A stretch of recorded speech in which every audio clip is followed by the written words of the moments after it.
wanted to show you how to use Notebook. And so what I've done is create a couple of notebooks for this class. What's really unique about Notebook is you can upload several sources, I think up to 50. So for this one, I just found some sources about the FAFSA. I included 4 of them in here, and then you can create a video overview. You could do an audio overview or a mind map. And so I did each of those so that you wouldn't have to wait for them to process. So here's an example of the video overview.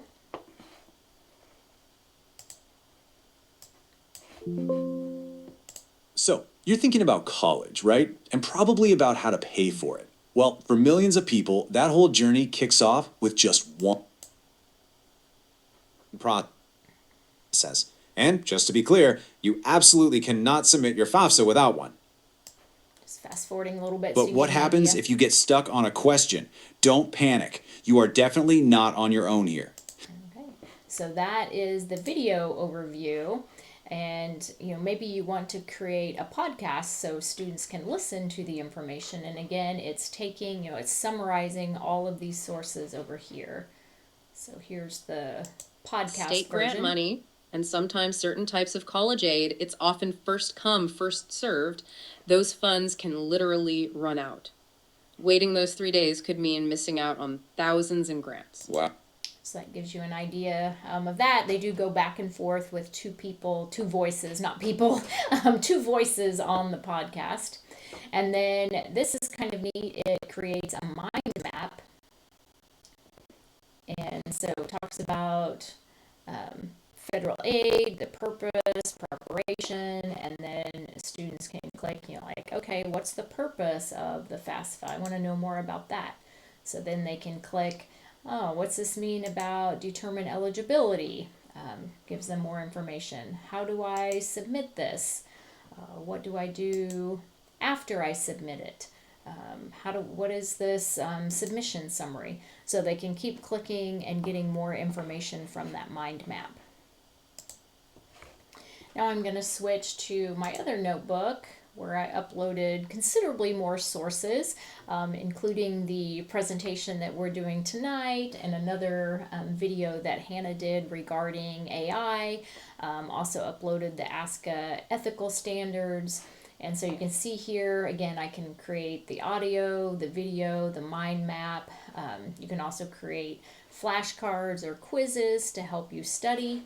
I also like this feature down here that you can have a chat and it gives you some questions, or you can create your own. So I'll just use this one. How must ethical standards evolve to guide school counselors integrating AI into their practice?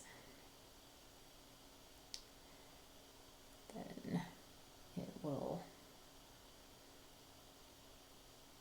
answer that for me. Again, it is summarizing the information. Another really great feature of Notebook is then it is going to cite where I got that source. And again, it's only using the sources that I uploaded, but it's letting me know, this came from my 4th source, and I can actually find that quote in that source if I need to. So that's a really great feature. So what if I wanted to ask it, what are the pros and cons of using AI in schools?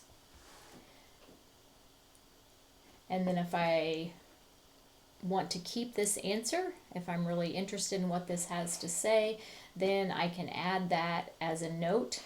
I did that earlier with some information that it gave me. Welcome to the Depth Dive. Oops, sorry. Today we're opening up, well, quite a stack. Here's my note. AI, the potential, perils, and policy. And so if you want to save the information that you received, you can include that there, which I did.